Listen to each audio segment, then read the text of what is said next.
रहीम अस्सलाम वालेकुम नाजरीन। पाकिस्तान ने क्या सर्जरी करनी थी कि कुछ प्लेयर्स की जो जिनकी तन्हाएं कहा जा रहा था कि कम करनी है, तो फैसला हुआ कि किसी की कम नहीं करनी। अभी जो इब्तदाई रिपोर्ट्स आई है ना, वो बड़ी अच्छी है। मैं आपको कुछ ऐसी वीडियो में बताऊंगा कि जो हमारे ए कैटेगरी में जो हमारे पास इंफॉर्मेशन है, जो ए कैटेगरी में मोहम्मद रिजवान, बाबर आजम, शाहिन शाह अफरीदी जो ए कैटेगरी में थे, हमारी इंफॉर्मेशन के मुताबिक उनको महाना 45 लाख रुपया तनख्वाही मिलती थी। 45 लाख रुपया जो उनको तनख्वाह मिलती थी, ये ए कैटेगरी की तनख्वाह। आपको बता दें कि बी कैटेगरी में जो हमारे प्लेयर्स मौजूद थे, उनमें शादाब भी थे, नसीम शाह भी मौजूद थे, फखर जमान भी थे।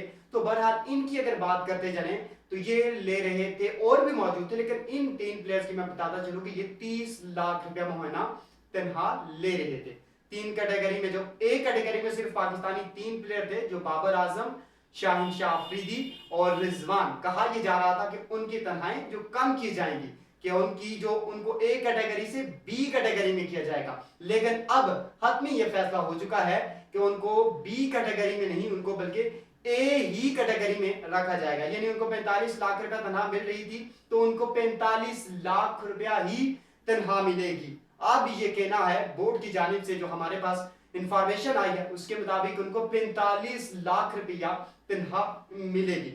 एक और बड़ी इंटरेस्टिंग है कि जो हमारे नन्हे मुन्ने बहुत ही खूबसूरत, जिनके पीछे फिदा होती हैं लड़कियां, वो हमारे बहुत ही खूबसूरत प्लेयर कौन, नसीम शाह, जिनको कहते हैं नसीम शाह, उनकी तनख्वाह है 30 लाख। और ये बताया जा रहा है कि उनको अब ए कैटेगरी में किया जाएगा, यानी 30 लाख से छलांग लगाकर वो 45 लाख पर पहुंच जाएंगे। उनको बी कैटेगरी से ए कैटेगरी में किया जाएगा। उन्होंने कुर्बानियां भी दी है, क्योंकि एक जो लीग चल रही थी, उनको अभी हालिया दिनों में उनको वहां पर इजाजत नहीं मिली। उसमें उनको 1,25,25,000 मिलने थे, जो पाकिस्तानी लगभग 4 करोड़ से भी ज्यादा ये अमाउंट बनती है। उन्होंने उसका नुकसान किया। अगर बाबर आजम, शाहिन शाह अफरीदी और रिजवान की बात की जाए तो वो भी एक लीग खेलने जा रहे थे, लेकिन उनको भी एनओसी नहीं मिली और उनको भी इजाजत नहीं मिली। उनको तनख्वाह मिलनी थी, जो उनको भी नुकसान हुआ। उस पाकिस्तानी रिव्यू में 3.5 करोड़ का इन तीनों बल्ले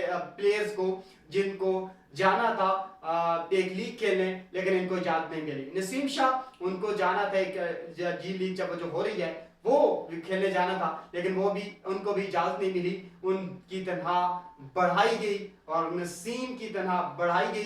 बाबर आजम, मोहम्मद रिजवान और शाहिन शाह अफरीदी की जो तनख्वाह थी महाना, उसमें कोई कटौती नहीं, ना ए से बी बल्कि बी से ए को जरूर किया गया। अभी तक कोई इंफॉर्मेशन ऐसी नहीं है कि किसी भी प्लेयर्स की जो है वो तनख्वाह में कटौती की गई हो। तो जाहिर है अगर तनख्वाह में इतनी कटौती नहीं की जा रही, ना कुछ किया जा रहा, तो हमारे प्लेयर्स को चाहिए कि बहुत कुछ अपनी टीम के लिए करें, अपने मुल्क के लिए खेलें। आप इस चीज पे क्या राय रखते हैं?